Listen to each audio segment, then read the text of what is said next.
The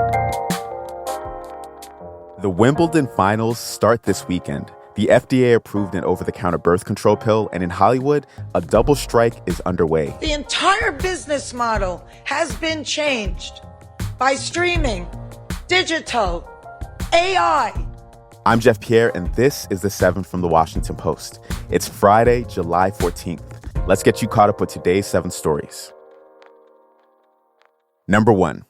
Extreme heat is breaking records in large parts of the country.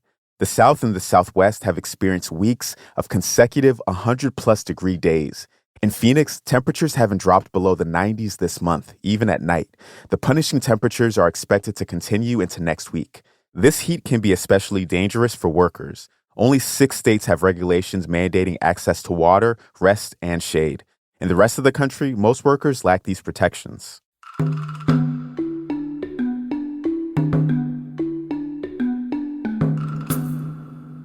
Number 2, the FDA approved the first over-the-counter birth control pill in the U.S. yesterday. It's called Opill. It's expected to be available online and in stores by January or February. It won't have an age restriction, and the cost will be announced later this year, possibly in the fall. This is a major milestone. Health workers have fought for decades to make oral contraceptives easier to get, and the decision comes as abortion rights are increasingly under threat.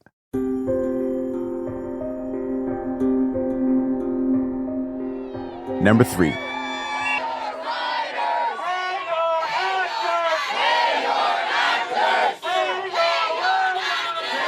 A double strike has effectively shut down Hollywood.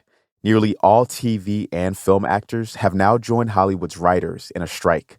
They're demanding fairer pay and limits on the use of AI, among other things.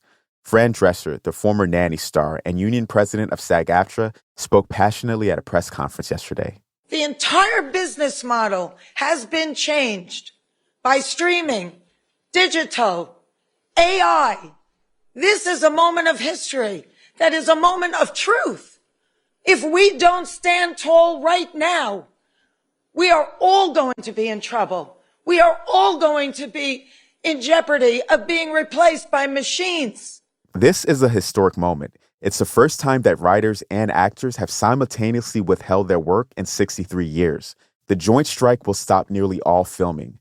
Actors will also stop promoting their work, which could have a big impact on upcoming releases. 2 of the most hyped movies of the year, Barbie and Oppenheimer, are coming next Friday.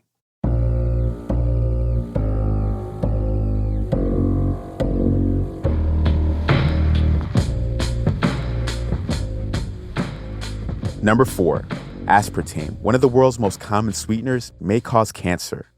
The World Health Organization labeled aspartame as a possible carcinogen yesterday. The ingredient is used in everything from Diet Coke to toothpaste to sugar-free gum. So should you avoid it? Experts can't agree on an answer to that.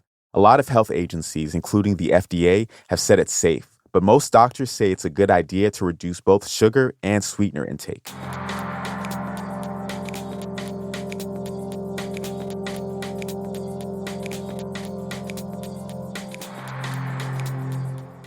Number 5.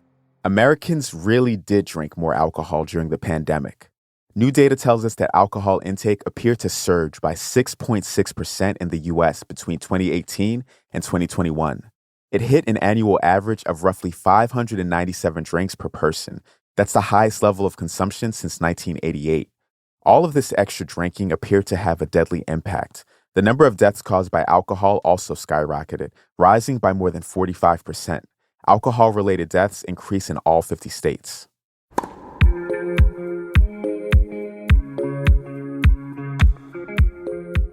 Number 6. The Wimbledon tennis finals are this weekend.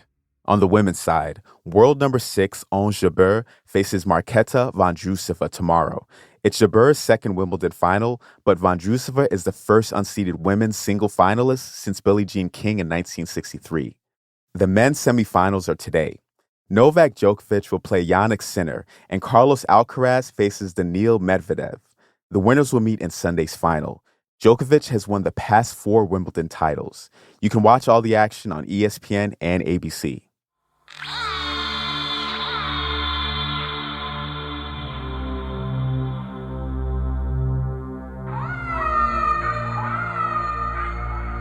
And at number 7, feisty orcas are causing chaos off the coast of Spain, France, and Portugal. The whales have damaged hundreds of boats and even sank 3. They're probably just playing. There's plenty of tuna in the area after efforts to stop overfishing. That means bored juveniles can spend less time hunting and more time bashing boats. The good news is they don't want to eat you. They just want to break your boat's rudder. But if you find yourself on the wrong side of an encounter with an orca, stop your boat to avoid disturbing them. We have a lot more orca advice. Find it at WashingtonPost.com. Good luck and stay safe out there.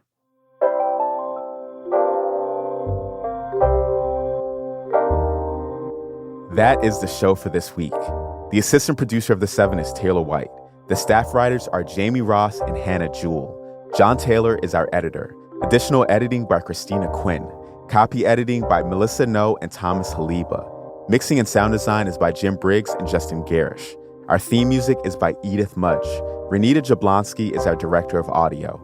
I'm Jeff Pierre. Thanks for listening. Have a great weekend, and I will meet you back here on Monday.